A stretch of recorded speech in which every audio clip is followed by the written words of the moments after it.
問責官員7月齊加薪1.3%，年耗1.8億公帑。政務司長月薪破42萬，香港4階層市民真實心聲全面拆解。講句真心話，今次高官加薪呢單新聞唔使講大道理，淨係聽香港不同階層嘅人傾偈，就知而家社會嘅氣氛有幾唔對路。由今年7月1日開始，全港所有問責官員劃一加薪1.3個百分點。呢一次加人工，每年庫房要多使1.8億公帑。最矚目嘅就係政務司長月薪直接突破42萬港元，頂層高官年薪差唔多去到500萬。如果單睇制度，呢次加薪完全冇問題，跟住通脹走。聽從獨立薪酬委員會建議，程序行足，規則行足，但問題從來唔係規則，而係人心。而家香港唔同階層嘅市民對呢件事嘅睇法，可以話係4種完全唔同嘅感受。基層有基層嘅委屈，中產有中產嘅無奈，高收入專業人士有佢哋嘅理性判斷，就連商界富商亦都睇到背後隱藏嘅社會問題。今日我就用最貼地、最輕鬆，好似同大家坐低傾偈嘅方式，逐層拆解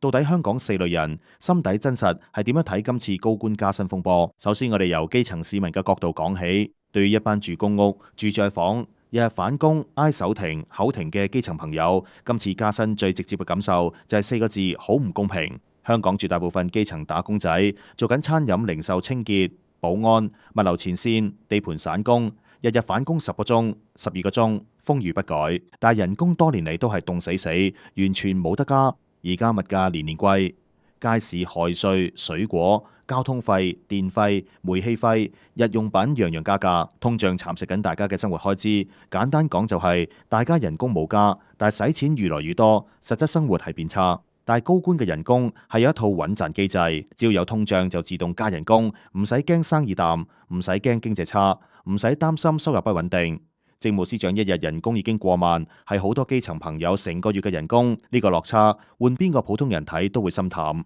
更加令基層耿耿於懷嘅係，過去幾年成日聽政府講要節流、要慳錢、要共度時間，社會氣氛一路都係叫市民捱少少，體諒環境，減少消費，共度難關。結果輪到自己就完全唔使共度時間，照加全加，一分錢都唔讓步。基層朋友心底最真實嘅一句話就係：我哋唔係反對高官有合理人工。但係當普羅大眾緊縮消費、緊縮開支，日日諗點樣慳錢度日嘅時候，頂層完全冇任何體諒，冇任何讓步，冇任何共情。仲有一樣最現實嘅數字，每年額外1.8億嘅開支。如果呢筆錢唔用嚟加薪，可以幫到好多基層家庭，可以幫舊屋邨維修，可以幫低收入家庭租金補貼，可以幫弱勢家庭舒緩壓力，可以改善地區民生設施。而家民生問題長期存在，公屋輪候超過6年，安老床位不足，基層醫療排隊極耐，弱勢津貼永遠唔夠用。市民眼見民生資源永遠短缺，但庫房就願意每年額外擺出近2億用嚟高官加薪。所以基層嘅總結好簡單，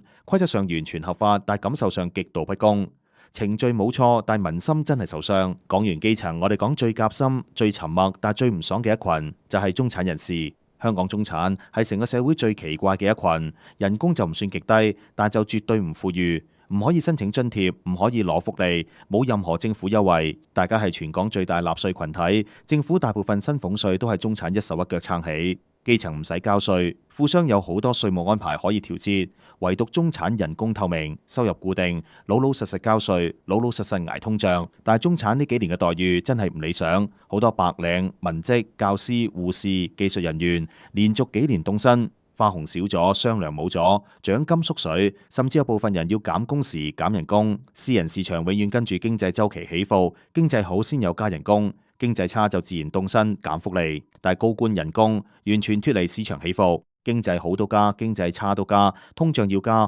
環境差都照加，永遠唔使面對裁員，永遠唔使面對減薪，永遠唔使面對市場淘汰。中產最講究公平交易，有付出先有回報，有成績先有獎賞，有責任先有高薪。私人企業高層如果業績唔得，表現唔好，解決唔到問題，隨時冇花紅，甚至要離職。但問責官員嘅人工只睇通脹數字，唔睇施政成績。民生問題未解決，經濟復甦未到位，社會壓力仍然存在，都完全唔影響加薪進度。更加重要嘅係，中產好清楚，高官嘅收入從來唔止月薪，仲有官邸、專車、司機、全額醫療保障、完善退休福利、完整行政團隊支援。基本上，日常生活最大嘅開支，樓租、醫療、交通、保險，全部唔使自己負擔。而中產最辛苦嘅地方就係所有開支都要自己一手承包。供樓、交稅、湊仔、學費、醫療、保險，樣樣都要自己捱。所以中產心底嘅矛盾好清晰，大家絕對支持高薪養廉，亦都明白高官責任重大，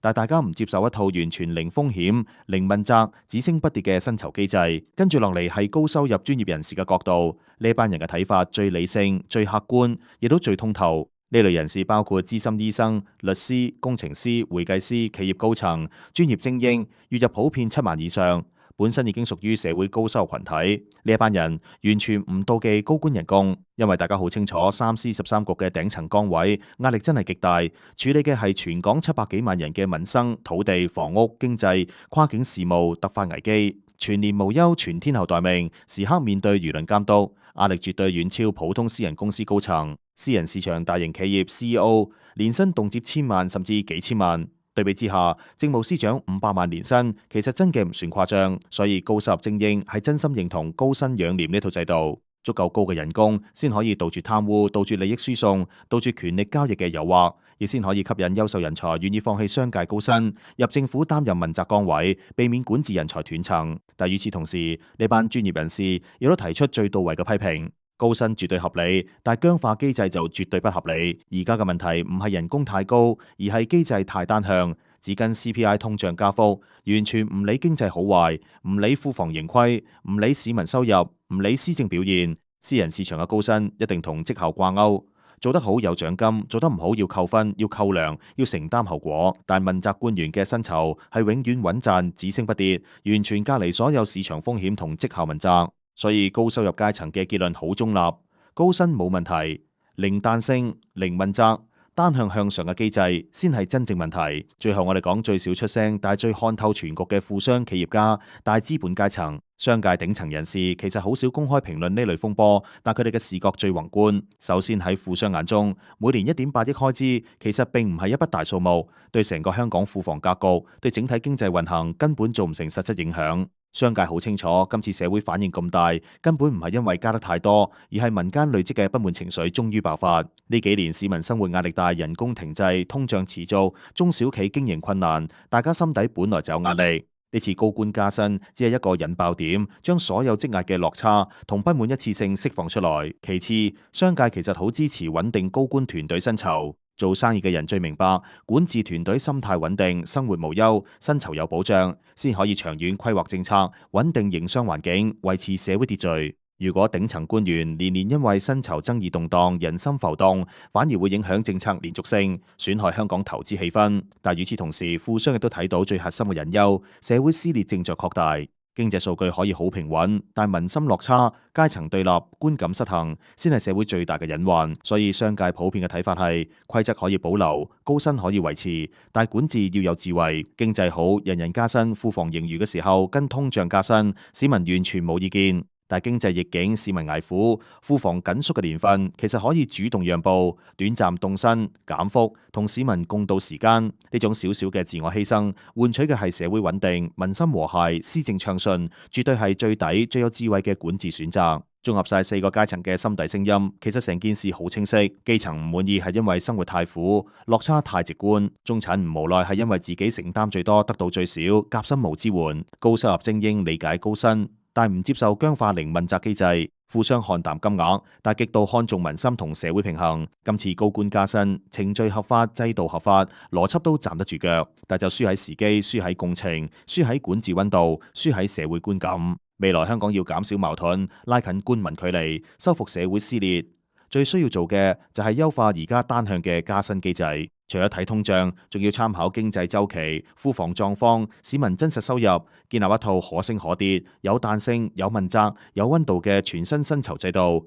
既能夠留住頂層管治人才，維持香港廉潔優勢，亦都能夠真正聽到各階層市民嘅心底聲音，做到真正嘅與民同心。